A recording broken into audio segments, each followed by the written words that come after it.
So we were worried. We had our concerns about the Bumblebee movie and its ticket sales and everything. Mm-hmm. But Paramount has officially declared, from their words themselves, they feel that as it stands right now, Bumblebee is a solid profit, pretty much. Yeah. Woo! Viacom admitted that the last night acquired a $100 million loss for the company back in 2017, which, according to them, created a domino effect that sent Paramount into a doom state that was not something good for their CEO. Yeah.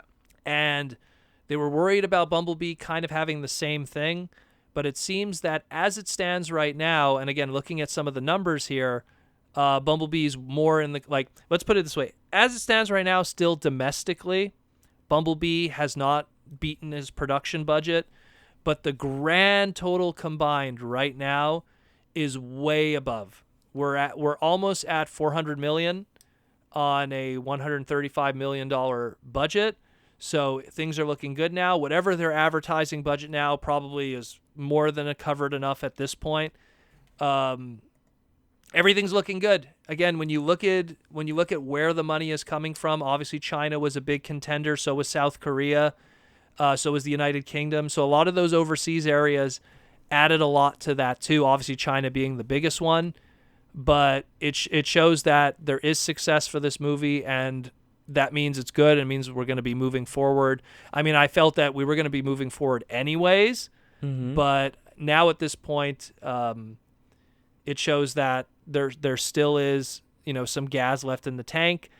What part of me is kind of worried that because they're seeing that the gas is in the tank overseas, it might be something like, I don't know if anyone remembers like the World of Warcraft movie, how that found a lot of success overseas, but it found no success here. Yeah. And as a result, they said if we do approach World of Warcraft again, we might cater it just for that audience, which is kind of like, yeah. So I kind of hope that the next Bumblebee movie isn't going to be solely made just for one audience. It actually will consider what is nostalgia and what is interesting to American fans. I mean, we've talked about a Beast Wars movie and stuff. I would hope that if they make another movie, they won't go, well, we won't do a Beast Wars movie because what was Beast Wars to China, Yeah. They made another mention, too, on the Bloomberg report that they're trying to recharge the Transformer franchise, pretty much because right now they're shelving the Star Trek movie. Yep. So they're going to kind of, like, because of stuff that's going on with CBS and their whole all access thing, so they're just purposely making only Star Trek TV shows, and they're kind of like, all right, well, we're gonna kind of shelve this movie series because we don't see it coming back, basically. Yeah. So I mean, again, ultimately, at the end of what we could take away from this was Bumblebee is now in the green, heavily in the green, considered a success, which is good. It doesn't put it in that questionable area where we've had a lot of big franchise movies. They come out and they just make their money back, but not enough to make it worth their while to do a sequel. Give an example, like Tron was a good example.